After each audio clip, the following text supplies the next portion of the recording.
Հիսուս Քրիստոսի Սուրբ Ավետարան ըստ Ղուկասի գլուխ 23-րդ Հիսուս բերվում է Պիղատոսի առաջ։ Եվ նրանց ամբողջ բազմությունը վեր կենալով նրան տարավ Պիղատոսի մոտ։ Եվ սկսեցին ամբաստանել նրան և ասել. «Գտանք սրան, որ մոլորեցնում էր մեր ազգը,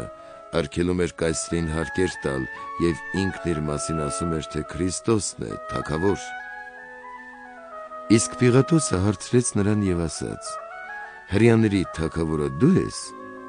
Նա պատասխանեց նրան և ասաց. «Դու ասացիր»։ Պիղատոսը քահանայապետերին և ժողովրդին ասաց. «Այս մարդու մեջ ես որևէ հնցանք չեմ գտնում»։ Իսկ նրանք պնդում էին և ասում, թե ըմբոստության է մղում ժողովրդին, քարոզում է ամբողջ Հրեաստանում, Գալիլեայից սկսած մինչև այստեղ։ Իսկ Պիղատոսը, երբ լսեց Գալիլեայի մասին, հարցրեց, թե այդ մարդը գալիլեացի է, և երբ իմացավ, թե Հերովդեսի իշխանությունից է, հանձնեց, որ նրան տանեն Հերովդեսի մոտ, որովհետև այդ օրերին նա էլ Երուսաղեմում էր։ Հիսուս Հերովդեսի առաջ։ Եվ երբ Հերովդեսը տեսավ Հիսուսին, շատ ուրախացավ,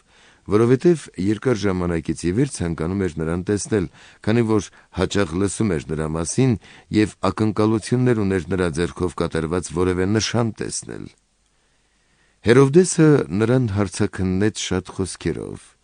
իսկ Հիսուս նրան ոչ մի պատասխան չտվեց։ Քահանայապետներն ու օրենսգետները վեր էին կենում և նրան բուռն կերպով ամբաստանում։ Հերովդեսն էլ իր զորականներով հանդերձ արհամարհեց նրան և ծիծաղելով նրա վրա սպիտակ զգեստներ հագցնել տվեց նրան ու վերստին հանձնեց, որ տանեն նրան Պիղատոսի մոտ։ Եվ Պիղատոսն ու Հերովդեսը այդ օրերին բարեկամներ եղան, որովհետև առաջ իրար թշնամիներ էին։ Հիսուս դատապարտվում է մահվան։ Պիղատոսը կանչեց քահանայապետերին, իշխանավորներին և ժողովրդին և ասաց. «Այս մարդուն բերեցիք ներկայացրիք ինձ, որպես ժողովրդին մոլորեցնողի, և ահավասիկ ձեր առաջ դատաքննություն արեցի, և այս մարդու մեջ չգտամ մեկն այն հանցանքներից, որոնցով դուք ամբաստանում եք նրան։ Եվ ոչ էլ Հերովդեսը, որի մոտ հրամայեցի, որ Հիսուսին տանեն։ Արդ, նա մահվան արժանի ոչինչ չի արել, նրան գանահարել կտամ և կարձակեմ,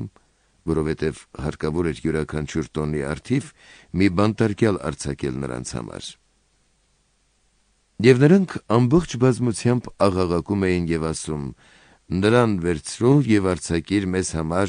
Բարաբբային, որը քաղաքում պատահած մի խռովության և սպանության համար բանտարկվել էր»։ Պիղատոսը նորից սկսեց խոսել, որովհետև կամենում էր Հիսուսին արձակել։ Եվ նրանք կրկին աղաղակում էին ու ասում. «Խաչը հանիր նրան»։ Եվ նա երրորդ անգամ ասաց նրանց. «Ինչ չար բան է արել սա, նրա վրա մահվան արժանի որևէ հանցանք չգտա, սրան գանահարել կտամ և կարձակեմ»։ Իսկ նրանք բարձրաձայն ստիպում էին և ուզում, որ նրան խաչը հանի։ Եվ նրանց ու քահանայապետների ձայները ավելի ուժեղանում էին։ Եվ Պիղատոսը հավանություն տվեց, որ նրանց պահանջը կատարվի։ Նա արձակեց Բարաբբային, որը խռովության և սպանության համար բանտ էր նետված, և որին էլ հենց ուզում էին, իսկ Հիսուսին հանձնեց նրանց կամքին։ Հիսուսի խաչելությունը։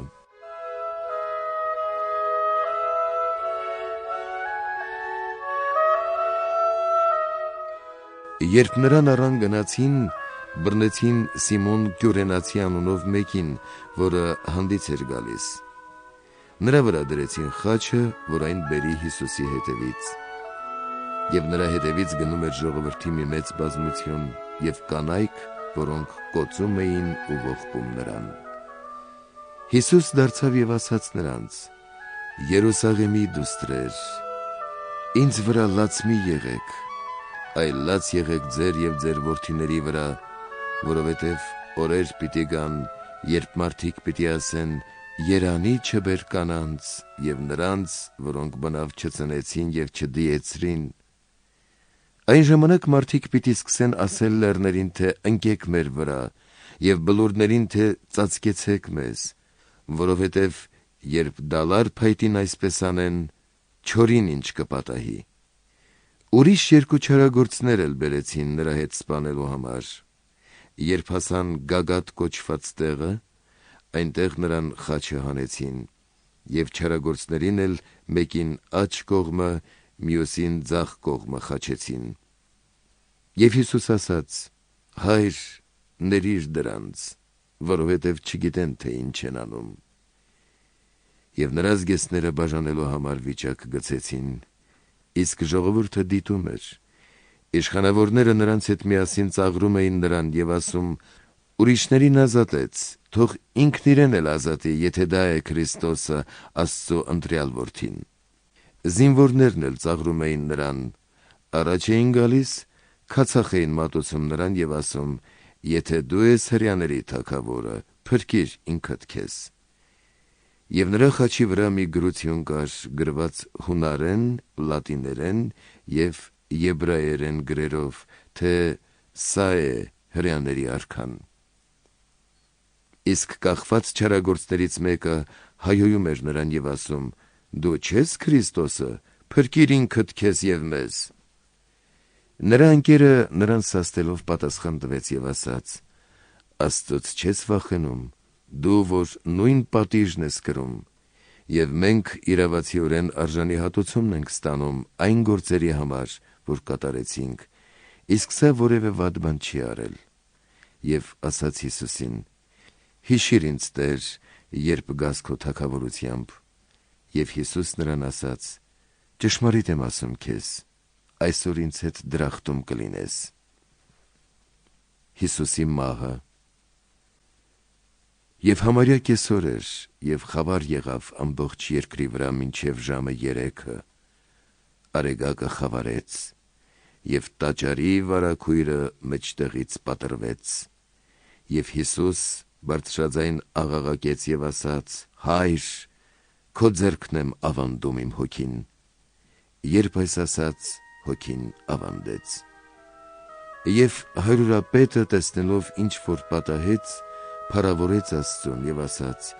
«Իսկապես այս մարդը արդար էր»։ Եվ ամբողջ ժողովուրդը, որ եկել էր ու դիտում էր այս տեսարանն ու կատարվածը, ծեծում էր կուրծքը եւ վերադառնում։ Նրա բոլոր ծանոթներն էլ կանգնել էին հեռվում, եւ կանայք, որոնք Գալիլեայից նրա հետևից էին եկել, տեսնում էին այս բաները։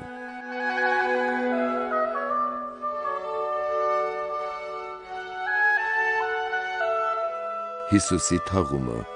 Եվ ահա Հովսեփ անունով մի մարդ կար հրեաների Արիմաթե քաղաքից։ Նա հրեաների խորհրդի անդամ էր, բարեգործ եւ արդար մի մարդ։ Սա չէր միաբանել նրանց մտադրություններին ու գործերին։ Եվ ինքն էլ էր սպասում Աստծո թագավորությանը։ Սա Պիղատոսի մոտ գալով ուզեց Հիսուսի մարմինը եւ նրան խաչից իջեցնելով փաթաթեց պատանքով ու դրեց վիմափոր գերեզմանի մեջ, որտեղ բնավ ոչ ոք չէր դրված։ Եվ օրը ուրբաթ էր ու լուսանում էր շաբաթը։ Եվ Հովսեփի հետևից գնում էին կանայք, որոնք Գալիլեայից էին եկել Հիսուսի հետ։ Նրանք տեսան գերեզմանը եւ թե ինչպես նրա մարմինը այնտեղ դրվեց։ Վերադարձան, խնկեր եւ յուղեր պատրաստեցին ու շաբաթ օրը օրենքի համաձայն հանգիստ արեցին։